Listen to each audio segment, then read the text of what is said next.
খুলনা সহ ১৬ জেলায় জ্বালানি তেল সরবরাহ বন্ধ। খুলনা বিভাগীয় ট্যাঙ্কলরি শ্রমিক ইউনিয়নের সাধারণ সম্পাদক আলী আজিমকে গ্রেপ্তারের প্রতিবাদ ও মুক্তির দাবিতে ৩টি ডিপো থেকে তেল উত্তোলন বন্ধ রেখে কর্মবিরতি পালন করছেন শ্রমিকরা। ফলে খুলনা সহ ১৬ জেলায় জ্বালানি তেল সরবরাহ ও পরিবহন বন্ধ রয়েছে।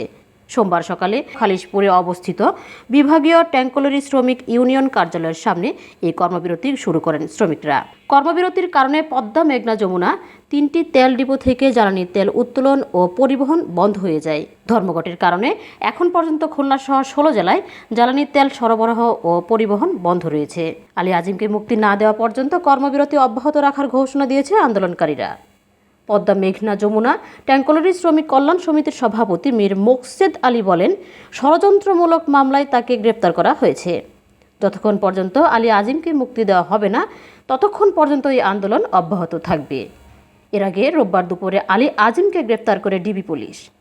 পরে তাকে খালিশপুর থানায় হস্তান্তর করা হয়।